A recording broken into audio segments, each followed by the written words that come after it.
Buenas noches. Esta es la primera sesión de preguntas y respuestas que voy a hacer. Y nació de la necesidad de disipar algunas dudas doctrinales, dudas de la Biblia, de ministerio. Tengo poco tiempo en redes sociales desde que partí con este proyecto. Y mi única intención es esa, predicar a través de estos medios y enseñar sana doctrina. En este poco tiempo han habido muchos que me escriben, han sido muchos los que me escriben por interno y me preguntan algunas cosas y me preguntan a veces las mismas preguntas que hacen usuarios que ni se conocen. Entonces, viendo esa necesidad, decidí realizar esta sesión porque quizá esa respuesta le puede servir a otro que no se atrevió a consultar, no se atrevió a preguntar. No lo consulté con ustedes, pero un usuario me dijo que no quería ser expuesto, así que todas las preguntas serán anónimas. Así que espero que sea de bendición. Vamos con la primera pregunta. ¿Qué es el reino de Dios y su justicia? Nos pregunta un usuario. Antes de decir qué es el reino de Dios y su justicia, veamos algunos conceptos. Juan el Bautista proclamó: arrepentidos porque el reino de los cielos se ha acercado. Eso está allí en Mateo 3, verso 2. Jesús mismo repitió estas palabras al comenzar su ministerio, Mateo 4, 17. Pero ¿qué significa que el reino se ha acercado? No se refiere a un lugar físico, no se refiere a un lugar geográfico, sino que se refiere a una realidad espiritual. El gobierno de Dios estaba irrumpiendo en la historia a través de Jesucristo. Pero surge la pregunta, ¿el reino de Dios y el reino de los cielos son lo mismo? La respuesta es sí. Ambos términos se refieren al mismo concepto. Mateo usa reino de los cielos porque el Evangelio estaba dirigido a judíos, quienes evitaban pronunciar el nombre de Dios por reverencia. En cambio, Marcos, Lucas, Juan usan el reino de Dios. Ahora, ¿cómo se manifiesta este reino? Primero, a través de Cristo. Jesús trajo el reino a la tierra al predicar, al sanar, al vencer el pecado. Segundo, este reino se establece en nuestros corazones cuando nos sometemos a Dios y vivimos el reino aquí y ahora, sometidos al señorío de Cristo. Y tercero, se consumará en el futuro, cuando Cristo regrese y cuando se instaure en pleno el reino de Dios. ¿Cómo respondemos a este reino? Juan y Jesús dijeron: el reino de los cielos se ha acercado. Y nos llaman al arrepentimiento, a vivir conforme a la voluntad de Dios, porque el reino de Dios ya está presente aquí. Entonces, volviendo a la pregunta que hacía el usuario, la pregunta original, ¿qué es el reino de Dios y su justicia? La respuesta entonces es esta. El reino de Dios es su gobierno sobre todo lo creado, porque se manifiesta de manera especial en la vida de quienes le obedecen. No es solo un lugar, es una realidad presente y una realidad futura. Ahora, en los corazones que viven bajo su señorío, y en el futuro, cuando Cristo regrese para establecer este reino en plenitud. Pero quiero que buscar su justicia. Buscar su justicia significa que vivimos conforme a su voluntad, confiando que Él suplirá lo que necesitamos. Y no se trata de solo cumplir normas, sino de una relación con Dios basada en fe y en obediencia.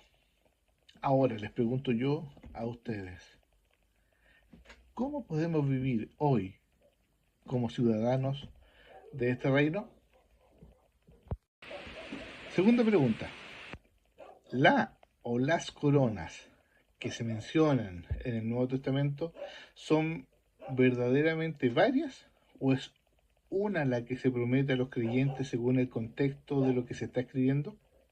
Mi pregunta nace al ver los santos poniendo sus coronas delante del Señor, una por cada salvado, y no sus coronas como si cada salvado tuviera varias coronas en su poder. A ver, veamos algunas cosas. La Biblia menciona varias coronas. Las coronas como recompensa para los creyentes fieles. Cada una resalta una virtud o un aspecto de la vida cristiana en su relación con Cristo. Veamos su contexto y su significado. La primera, la corona incorruptible, que es la recompensa por la disciplina espiritual. 1 Corintios 9:25 dice, todo aquel que lucha, de todo se abstiene.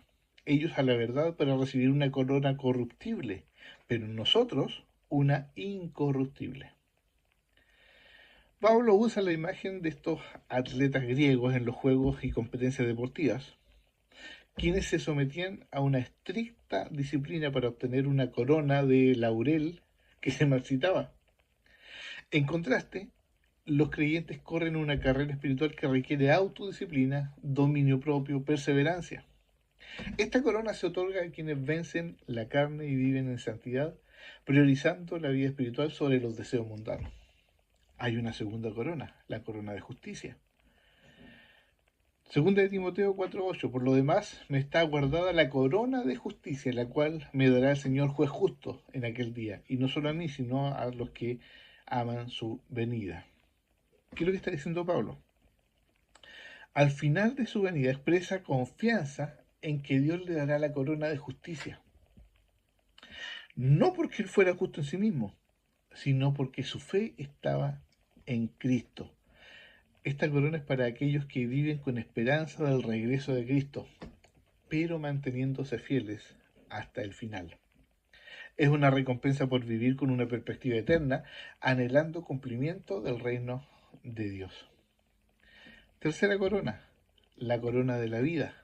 Santiago 1:12 dice, bienaventurado el varón que soporta la tentación, porque cuando haya resistido la prueba, recibirá la corona de vida que Dios ha prometido a los que le aman.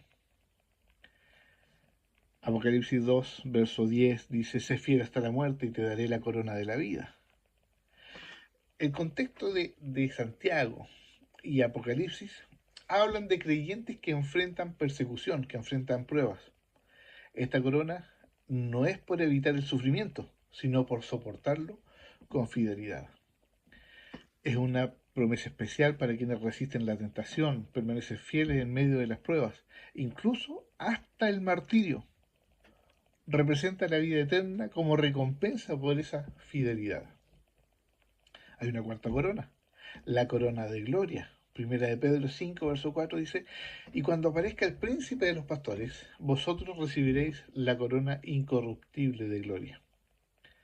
Pedro escribe a los líderes de la iglesia, animándolos a pastorear con humildad y amor, sin buscar beneficio propio.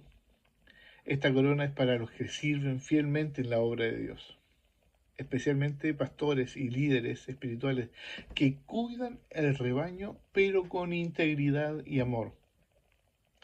No solo para ministros ordenados, sino para todo aquel que guía y enseña en la iglesia. Hay una corona por ganar almas. Primera de Tesalonicenses 2, 19 y 20. ¿Cuál es nuestra esperanza? ¿Gozo o corona de que me gloríe? ¿No lo sois vosotros delante de nuestro Señor Jesucristo en su venida? Porque vosotros sois nuestra gloria y gozo. Pablo está llamando a los creyentes de Tesalónica y les dice que hay una corona de gozo, refiriéndose a la satisfacción de verlos firmes en la fe. Esta corona es para quienes han sido instrumentos de salvación y edificación en la vida de otros. Es la alegría de ver almas transformadas por Cristo y llevarlas a la eternidad. La pregunta es, ¿cuántas coronas recibe cada creyente? No hay una cantidad fija, ya que las coronas simbolizan recompensas espirituales, no son objetos físicos. Apocalipsis 4:10 dice, los ancianos echan sus coronas delante del trono, reconociendo que toda gloria y recompensa proviene de él. Entonces, más importante que cuántas coronas recibiremos es vivir de tal forma que Cristo nos encuentre fieles. Les pregunto yo a ustedes ahora, ¿estamos corriendo nuestra carrera de manera que Cristo sea glorificado en nuestra vida? Tercera pregunta. ¿El tribunal de Cristo se llevará a cabo en el aire y no en el cielo? Obviamente el aire es llamado cielo también, pero debe ser realizado en el propio cielo donde se realizan las bodas del Cordero. Esta es la respuesta, la pregunta del usuario. Veamos algunas cosas. El tribunal de Cristo es el juicio de recompensas para los creyentes. Ya hablamos de algunas recompensas en la pregunta anterior. Entonces, en el tribunal de Cristo, en ese juicio de recompensas para los creyentes, esto va a ocurrir después del arrebatamiento. Segunda de Corintios 5, verso 10. Porque es necesario que todos nosotros comparezcamos ante el tribunal de Cristo para que cada uno reciba según lo que haya hecho mientras esperaba en el cuerpo, sea bueno o sea malo. ¿Por qué surge la confusión? La confusión surge porque Primera de Tesalonicenses 4:17 dice que seremos arrebatados en las nubes para recibir al Señor en el aire. Pero después de este encuentro, los creyentes son llevados al cielo, donde realizan la boda del Cordero. Usted después lea ahí en Apocalipsis 19, versos 7 al 9. El aire entonces, o este cielo donde llega Jesús, es un punto de encuentro. No es el lugar donde se desarrolla el juicio. El tribunal de Cristo se lleva a cabo en el cielo, en la presencia de Dios. La pregunta que yo le hago a ustedes, ¿estamos viviendo de manera que Cristo nos encuentre dignos de recompensa en ese día? Quinta pregunta, ¿por qué unas mujeres en las iglesias se cubren la cabeza y en otras iglesias no? Interesante pregunta. Veamos algunas cosas. La práctica de cubrirse la cabeza en algunas iglesias proviene de lo que Pablo le dijo a la iglesia de Corinto, 1 Corintios 11, 5 y 6. Pablo habla de que la mujer debe cubrirse al orar o al profetizar, por lo cual la mujer debe tener señal de autoridad sobre su cabeza por causa de los ángeles. 1 Corintios 11, verso 10. Algunas iglesias lo interpretan como un mandato universal y permanente, pero otras lo ven como una práctica cultural del primer siglo. En la sociedad greco-romana el velo simbolizaba modestia, simbolizaba sumisión. Hoy muchas iglesias entienden que el principio subyacente es el orden y la autoridad, no el velo en sí. Entonces lo importante es la actitud de humildad y respeto, no solo el símbolo externo. Les dejo la pregunta de reflexión. ¿Estamos más enfocados en la apariencia externa o en el corazón que agrada al Señor? Sexta pregunta y la última de esta sesión de preguntas y respuestas.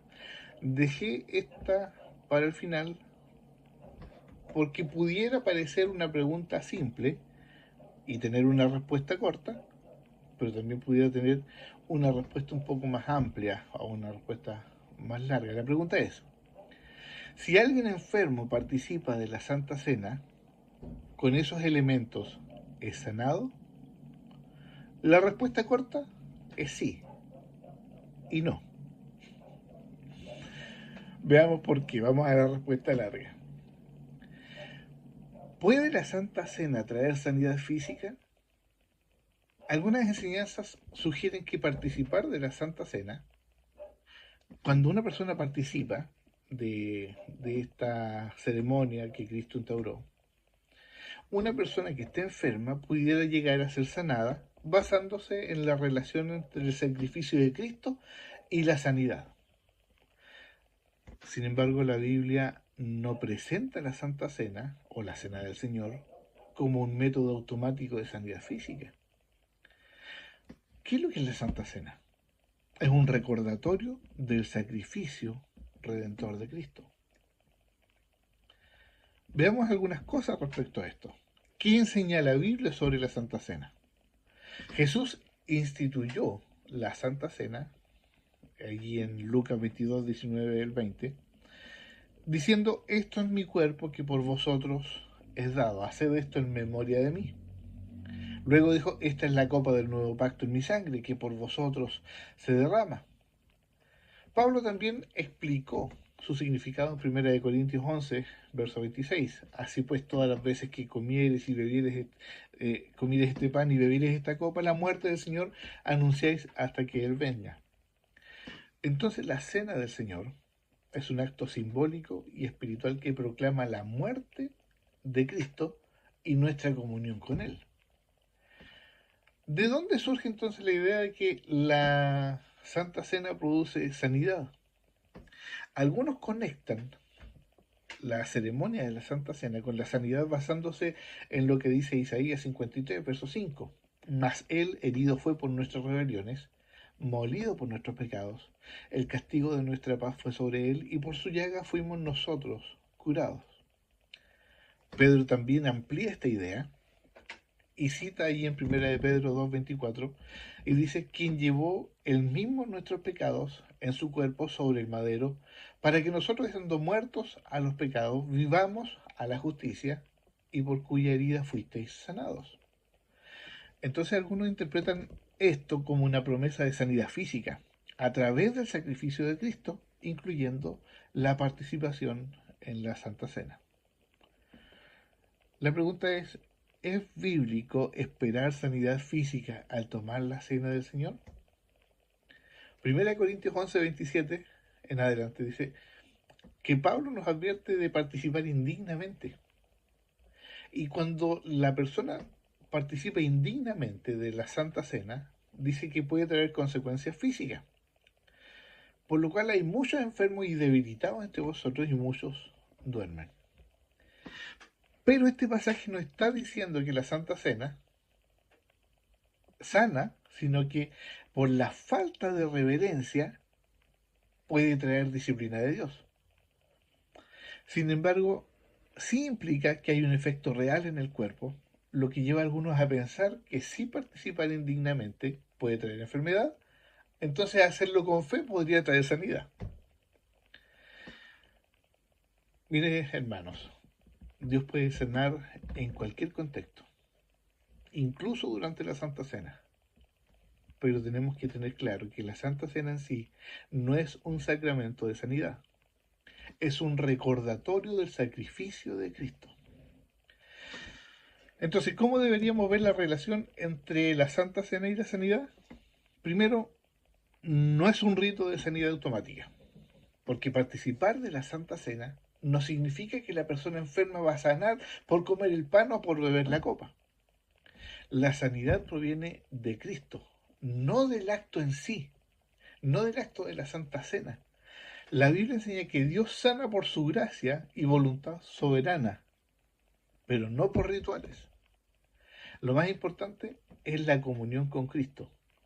La cena nos recuerda que en Él tenemos vida eterna y restauración espiritual. En conclusión, la Santa Cena es un acto de memoria, es un memorial, una proclamación de comunión. No es un ritual de sanidad física. Dios sí puede sanar en cualquier momento, incluso mientras participamos de la cena, pero su propósito principal es recordar la obra redentora de Cristo. Les dejo entonces una pregunta para que usted reflexione.